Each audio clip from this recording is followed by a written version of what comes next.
안녕하세요. 건강지킴이 닥터 MBC 정다윤입니다. 질환에 관한 다양한 궁금증 여러분의 입장에서 꼼꼼하게 짚어드리겠습니다. 허리가 아픈 요통은 많은 사람들이 흔히 경험하는 증상입니다. 그런데 허리 통증의 원인은 매우 다양하기 때문에 정확한 원인을 찾는 것이 어렵습니다. 더구나 허리 디스크로 인한 허리 통증에 시달릴 경우 정확한 진단 및 조기 치료가 매우 중요한데요. 그래서 오늘은 전주우리병원 김재엽 원장과 함께 요통과 허리 디스크에 대해 자세히 알아보겠습니다. 허리는 우리 몸의 중심축이자 기둥으로 중요한 역할과 기능을 담당합니다. 그래서 허리 통증이 발생할 경우 조기 진단 및 치료가 매우 중요한데요. 더구나 허리 통증을 방치할 경우 추간판에 가해지는 압박의 증가로 허리 디스크로 이어질 수 있습니다. 그래서 오늘은 신경외과 전문의 김재엽 원장과 함께 요통과 허리 디스크에 대해 자세히 알아보겠습니다. 네, 원장님 안녕하세요. 네, 안녕하세요. 네, 오늘 요통에 대해서 짚어봅니다. 먼저 이 요통 환자 어느 정도로 흔한가요? 자주 말씀드리는 거지만 대부분의 대규모 연구는 서구 연구들이 많은데요. 네. 통계에 의하면 대부분 이제 전 국민의 약 80% 정도가 일생에 한 번은 요통을 경험한다고 그건 다들 동의하는 것 같습니다. 그리고 이들 중에 2주 이상 통증이 지속되는 경우도 약 15% 정도라고 하고요. 그다음에 1년 동안 새로 발생되는 요통의 환자가 전 국민의 5% 정도라고 하니까 예. 무시할 만한 숫자는 아닙니다. 그러네요. 그리고 그중에 10% 정도는 만성 요통으로 고생을 하면서 1% 정도는 요통 때문에 신체 장애까지 갖는다고 합니다. 우리가 이제 허리 아픈 환자 중에서 다리가 당기는 증상을 같이 호소하는 환자도 약 40% 정도라고 하거든요. 네. 근데 이제 문제는 요통은 공업화가 이루어지면서 선진국이 될수록 좀 더 증가하는 경향이 있고요. 그래서 저희 나라도 조금씩 선진화가 되면서 요통이 더 증가한다고 보고 있습니다. 신경외과 교과서에서 보면 네. 우리가 이제 그 전 인구에서 호흡기나 그 감기 다음으로 두 번째로 흔하다고 하고요. 그리고 우리가 이제 왕성한 그 생산력을 제공하는 45세 이하의 인구에서는 첫 번째라고 하거든요. 그러니까 그 정도로 많다고 하고, 그리고 수술을 받는 환자의 세 번째 원인이라고도 하니까 요통이 발생 빈도는 많다고 볼 수가 있습니다. 스트레스도 요통을 발생시킬 수 있다고 들었어요. 정신적인 불안감이나 노이로제 등으로 해서 이런 요통이 발생하는 빈도도 많이 늘어납니다. 그래요.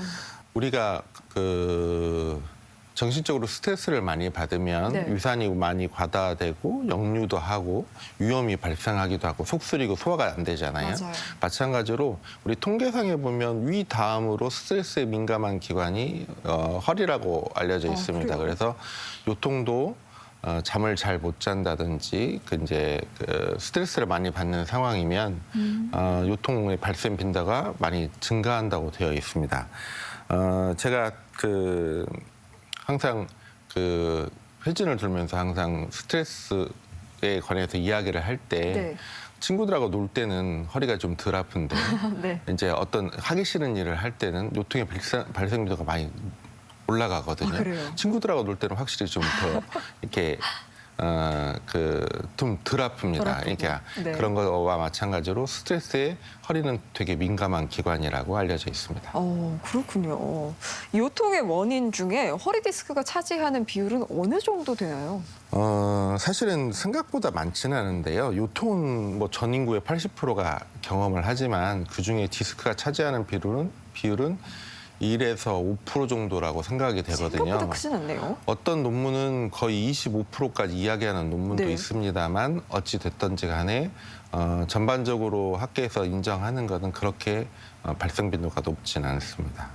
예, 생각보다 수치가 크진 않은데 그렇다면 일상생활에서 어떤 증상들이 발생했을 때 허리 디스크를 의심해 볼 수 있을까요? 우리가 이제 그 흔히 볼 수 있는 게 이제 멀쩡하던 사람이 허리가 이렇게 틀어지는 경우 있죠. 네. 그런 경우에는 아까 말한 대로 이렇게 근육에 무리하거나 안 하던 일을 하면서 그렇게 되는 경우는 거의 없거든요. 그래서 디스크가 이제 내재되어 있을 때 이제 그런 허리 틀어짐 증상이 생깁니다. 이게 단순히 요통이 아니고 저 사람이 허리가 아프면서 허리가 틀어지네 하면 대부분의 원인은 90% 이상이 디스크라고 생각을 하고요. 네. 그리고 이제 그 아침에 일어날 때나 허리를 숙여서 하는 작업들 있잖아요. 네. 그런 게 잘 안 되시는 분들 있죠. 특히 세수하는 거, 양말 신는 거 그런 게 안 되는 게 단순히 근육통만으로 그렇게 생기진 않거든요. 그리고 어떤 분들은 이제 자가로 이제 어떤 진단 테스트를 하는데 누워서 다리를 올리는데 다리가 잘 안 올라가요. 또 다리가 이렇게 올리면 타인에서 좀 올리면 네. 이제 방사통이라고 하죠. 다리도 땡기면서 허리도 같이 아픈 경우가 있는데 그런 경우도 디스크를 많이 의심할 수 있습니다. 물론 이제 걷는데 허리도 아프고 다리도 이게 같이 방사통이라고 하죠. 다리에 이렇게 돌아다니는 통증이 아니라 일정하게 한 방향으로 이렇게 통증이 지속이 되면 그것도 디스크가 많이 의심되는 상황이라고 할 수 있습니다. 또한 허리가 아프다가 갑자기 다리에 힘이 풀리는 경우가 있어요. 다리에 방사통이 생기면서 다리에 발목이라든지 엄지발가락에 힘이 떨어지면서 걸을 때 쩔룩이게 되는 상황이 되면 그것도 디스크를 많이 의심하는 상황이 되겠습니다. 허리 디스크의 치료 방법도 환자의 상태에 따라서 좀 차이가 있을 것 같습니다. 일반적인 이야기를 들어보시면 이렇게 이제 여기 아나운서분도 앉아 계시지만 MRI를 찍으면 사실 지금 아프지 않은데 MRI가 찍으면 디스크 같은 게 와 있을 수도 있잖아요. 그렇죠. 그러니까 사실은 MRI상 디스크나 그런 게 보인다 하더라도 이게 꼭 이 증상과 연관이 있다는 보장은 없잖아요. 그래서 환자분 증상이 제일 중요합니다. 그래서 이게 디스크 증상에 합당한지 그리고 그걸 MRI를 이나 CT나 그런 사진과 코릴레이션을 해서 이게 저 환자분이 아픔을 유지하는 원인이 맞는지를 살펴보고 거기에 맞게 치료를 하는데 이제 보통 디스크의 위치, 크기 그리고 환자분의 신경학적 증상 같은 걸 가장 많이 참조하거든요. 그래서 사진은 이제 우리가 참조하는 상황이고 그다음에 이제 제가 직접 만져서 환자가 어디가 아픈지 부종적으로 어디가 아프고 그리고 이제 근력이나 그런 걸 체크해서 이게 너무 심해서 근력마비가 같이 동반되어 있는지 아니면 통증만 있는지 감각이 변해 있는지 그래서 그 정도에 따라서 심하지 않는 경우에는 보통 한 3주에서 6주 정도 보존 치료하면서 일주일에 한 번이라든지 일주일에 두세 번 해서 이렇게 보존 치료 위주로 하고요.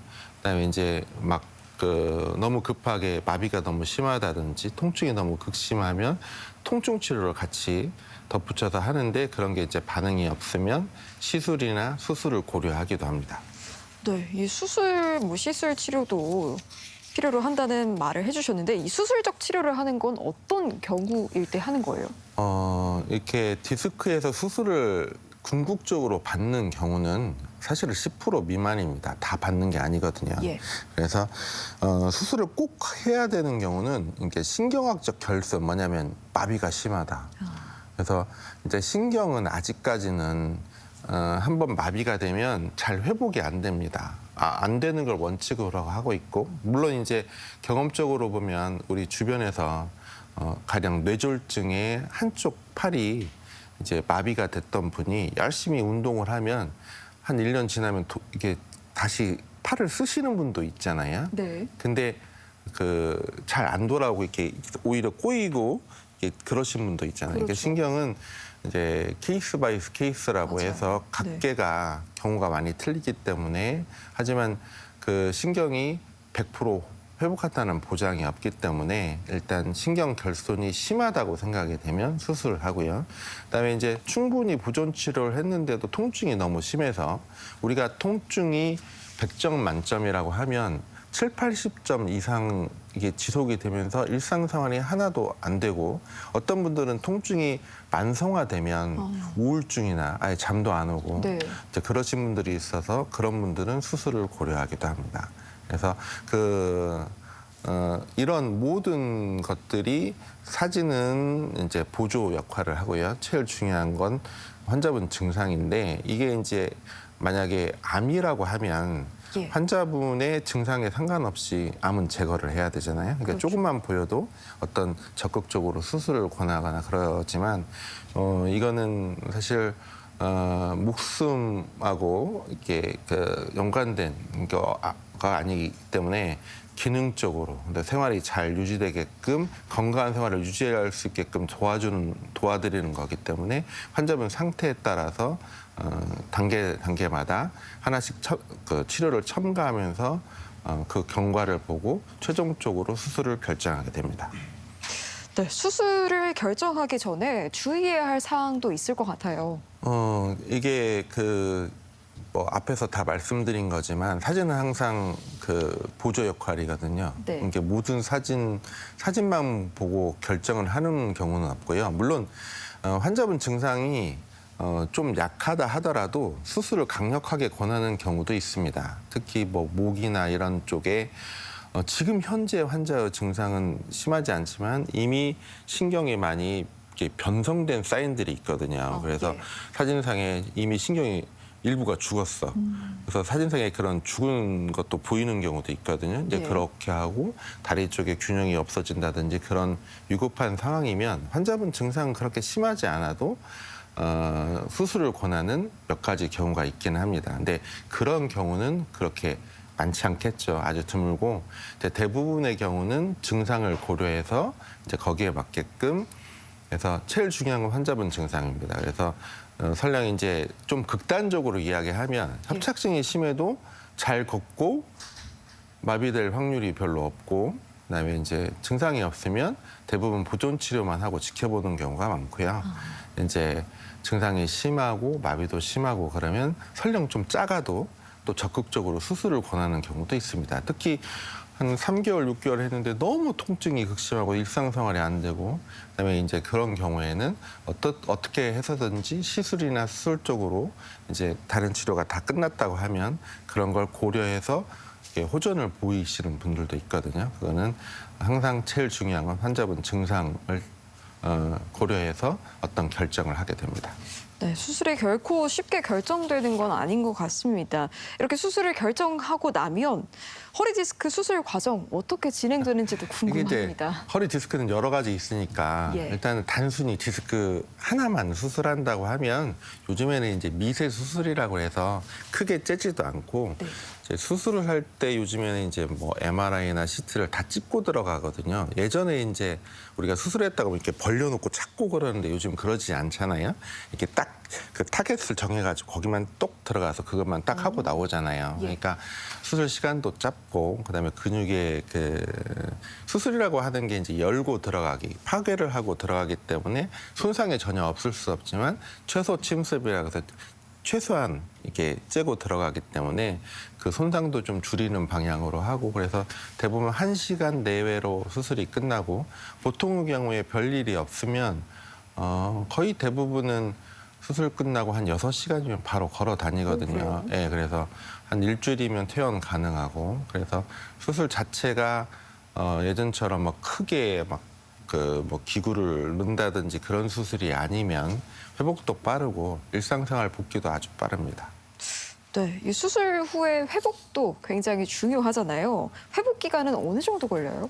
보통 작은 디스크 수술을 한다고 하면 되게 이제 사무직 같으신 분들은 한 3주째부터는 출근을 할 수가 있습니다. 그러니까 이제 육체적으로 많이 쓰시는 분이 아니면 네. 그리고 이제 육체 노동이나 이제 근력을 많이 쓰시는 분 같으면 한 달에서 6주 후에 그걸 하라고 말씀을 드리는데 뭐 교과서에 딱 그런 게 나와 있지는 않지만 제 경험으로 보면 우리가 이렇게 열고 들어갈 때 근육을 이렇게 벌리고 들어가잖아요. 예. 그러면 이제 뼈하고 근육하고 닿아 있던 게 이제 떨어졌다가 다시 붙을 거 아니에요. 네. 근데 이제 제가 이제 뭐 재발도 하고 다시 수술을 할 때도 있고 여러 가지를 보면 최소한 한 달은 있어야지 그게 다시 붙는 것 같습니다.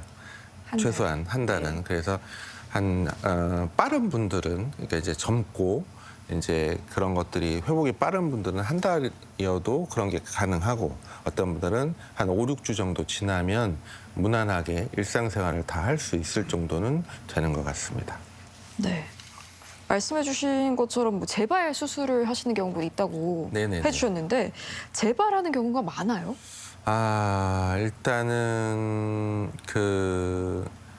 통계상으로는 뭐 한 3%, 1에서 3%, 그리고 이제 좀 많게는 10%도 이야기를 하시는 분들이 있어요. 이렇게 사진에 보면 본인이 이제 10% 이야기하는 병원 이제 논문들은 보면 찍어보니까 10%는 나왔는데 그중에 증상이 있는 사람은 그렇게 많진 않더라. 근데 실제로는 좀 나왔더라. 예. 하는 게 이제 그런 것도 있고 이제 증상만 가지고 이렇게 재발하면 다시 아플 거 아니에요? 그렇죠. 그런 증상을 호소하는 분들이 한 3% 내외다 하는 것들이 있고 물론 저희 병원 통계는 조금 더 적기는 합니다. 근데 보면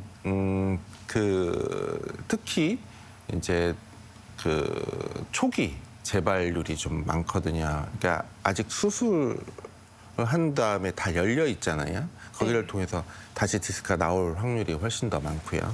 그리고 기저질환, 이제 당뇨라든지, 그다음에 흡연을 많이 한다든지, 알코올 중독이라든지, 그다음에 만성 신부전 이런 내과적인 질환들이 있으신 분들이 재발이 더 흔한 것 같아요.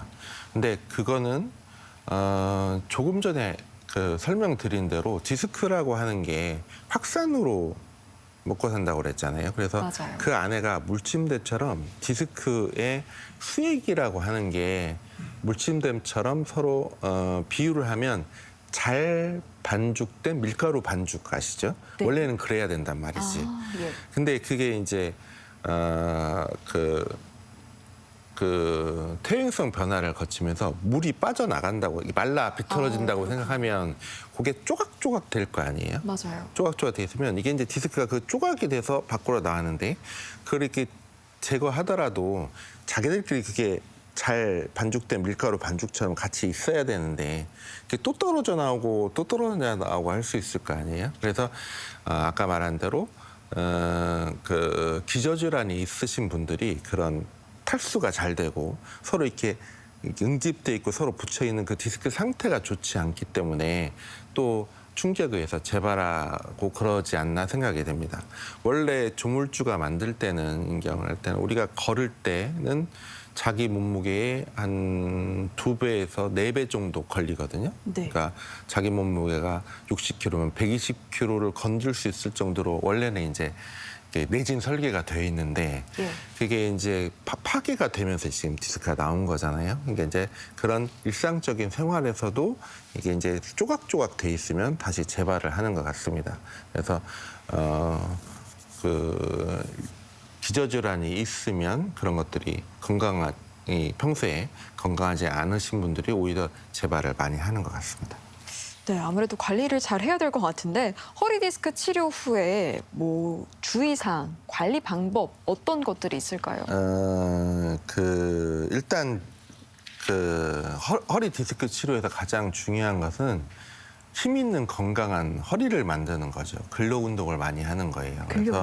그래서 설령 디스크가 좀 있다고 하더라도 허리에 있는 근력이 받쳐주면 네. 디스크가 있더라도 그 영향이 좀 사그라들 수 있거든요. 가령 비유를 하면 우리 활화산이 사화산이 된다고 생각해 보세요. 화산은 없앨 수는 없지만 그게 활동적이 있는 화산과 이게 이제 죽은 화산이 있잖아요. 그래서 네. 디스크가 좀 있다 하더라도 근력으로 그런 것들을 이제 보충하면서 지낼 수 있습니다. 그래서 이제 근력을 증진하는 방법이 이제 여러 가지 운동을 이제 소개하잖아요. 근데 이제 운동도 요즘엔 뭐 골프도 하고 여러 가지 있는데 이제 운동이 허리에 도움되는 운동이 뭐예요 하는데 사실은 모든 운동이 도움은 되는데 우리가 이제 운동을 하면 운동 강도하고 방법이 중요하지 않습니까? 근데 이제 너무 회전력이 많이 들어가거나 뭐 골프 스윙을 한다든지 그런 것들은 사실은 이제 정상적인 방법으로 충격이 없이 조금씩 점진적으로 잘 되면 결과적으로는 좋은 거지만 네. 중간에 그 올라가기까지 사고가 날 확률이 많다는 그렇죠. 거죠. 그래서 무리하거나 그러면 뭐 다시 디스크가 재발한다든지 이제 더 안 좋은 결과를 초래할 수 있기 때문에 우리가 이제 어떤 운동을 소개를 할 때는 이제 운동 요령을 잘 몰라도 네. 이제 잘 다치지 않고 그다음에 이제 그 꾸준히 하면 효과를 볼 수 있는 운동으로 권하는데 제가 가장 좋아하는 운동은 이제 걷는 겁니다. 좀 걷는 빠른 거. 속도로. 네. 그래서 그 걷는데 여러 가지 이제 자세하게 설명을 하면 조금씩 이제 짚을 때가 있긴 하지만 사실 그거가 아주 중요한 건 아니잖아요. 그래서 설령 그런 걸 몰라도 쭉 걷고 오래 걷고 하면 다칠 확률도 별로 없고 그렇죠. 그다음에 근력도 많이 증가를 하고 그다음에 그 요통의 그 효과도 아주 좋습니다. 그래요. 대신 운동이라고 하는 게 뭐 1, 2주 했다고 좋아지는 게 아니기 때문에 그렇죠. 상당 기간 오래 유지를 하면 그 효과를 많이 볼 수 있다고 생각합니다. 네, 꾸준한 근력 운동, 특히 뭐 걷기 이런 걸 권장해 주셨습니다. 마지막으로 허리 통증으로 고민하는 분들께 당부 말씀 부탁드립니다. 허리는 일생 동안 우리가 직립보행을 하면서 요통이 생기는 거기 때문에 뭐 그것을 완전히 피할 수는 없지만 건강하게 평소에 꾸준히 운동을 하시면 요통의 발생 빈도는 많이 줄일 수 있습니다. 그래서 제가 권하는 방법은 일주일에 6일 이상, 그다음에 한 번에 운동을 만보계를 차고 그 하루에 만보 걸어요 하는 분들도 있는데 그렇게 하지 마시고 한 번에 만보. 그러니까 한 4km에서 6km 한 번에 운동을 하시고 그다음에 그런 거를 여러 번 반복하면 좋겠죠. 그래서 꾸준히 하시면 적어도 요통의 발생 빈도가 많이 줄어듭니다. 그리고 운동을 해보시면 이게 우리가 여러 가지 호르몬들, 긍정적인 호르몬도 많이 나오기 때문에 그런 것도 많이 좋아지고요. 또 특히나 부부관계에 있어서도 같이 운동을 같이 걸으면서 하시면 여러 가지 이제 우리가 대화도 하고 그러면 우리 환기 효과라고도 하잖아요. 벤틸레이션이라고 해서 그런 정신적인 교감도 되고 여러 가지 긍정적인 면들이 많이 있습니다. 그렇게 해서 운동을 꾸준히 하시는 게 처음이자 마지막 치료 방법이 되겠습니다. 네, 이 시간에는 신경외과 전문의 김재엽 원장과 함께 요통과 허리 디스크에 대해 알아봤습니다. 네, 원장님 오늘 말씀 고맙습니다. 네, 감사합니다.